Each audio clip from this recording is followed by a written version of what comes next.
اچھا، ایک ہمارے شیعہ عالم دین ہے، ایک مرتبہ اسماعیلی مجمع کے اندر اور اسماعیلی جماعت خانے کے اندر ان کو مجلس پڑھنے کا اور ان کو تقریر کرنے کا اتفاق ہوا.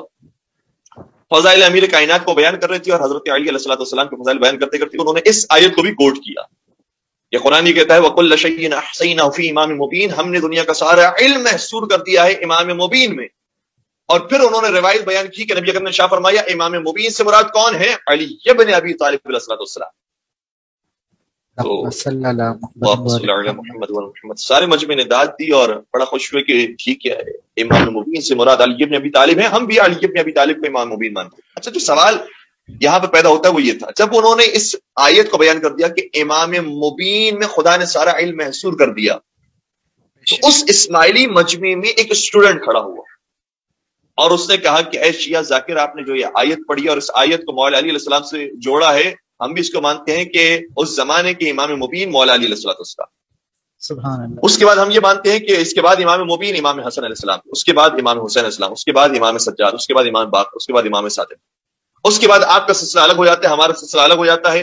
ہم جس کو امام مانتے ہیں وہ اب بھی ہمارے امام موجود ہیں، لیکن ہمارا سوال یہ ہے کہ آپ جس کو آج کے دور میں امام مانتے ہیں وہ امام غائب ہے، وہ غائب ہے، پردہ غیب کے اندر ہے، وہ دکھائی نہیں دیتا ہے.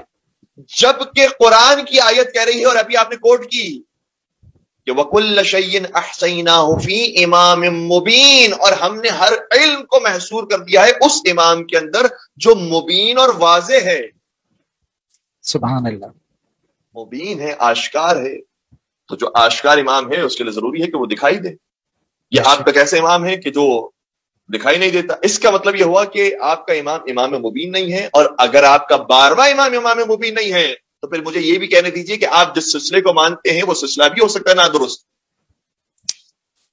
اور ہم جس امام کو مانتے ہیں ہمارا امام مبین ہے، وہ دکھائی دیتا ہے، وہ ہم سے ملاقات کرتا ہے، وہ ظاہر ہے، وہ آشکار ہے، وہ ہم اس سے جا کر مل سکتے ہیں.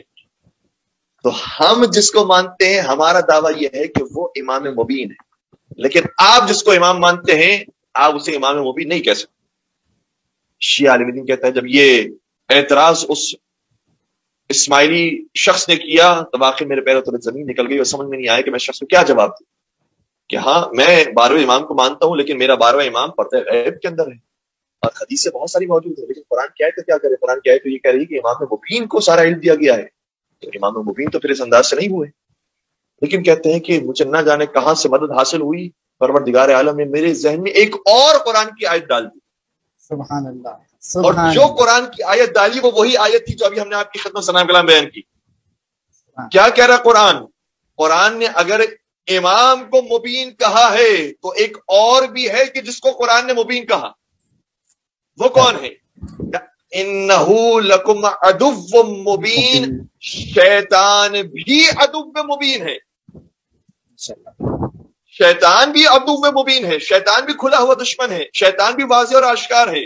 تو کہتا ہے کہ میرے ذہن میں جیسے ہی آئی میں نے کہا کہ اگر تم یہ کہتے ہو کہ میرا امام مبین اس لیے نہیں ہو سکتا چونکہ وہ امام غائب ہے، اس سے ملاقات نہیں ہو سکتی، تو پھر یہ بھی کہو کہ شیطان بھی پھر عدو مبین نہیں ہو سکتا کیونکہ وہ بھی غائب ہے اور اس سے بھی کسی کی ملاقات نہیں.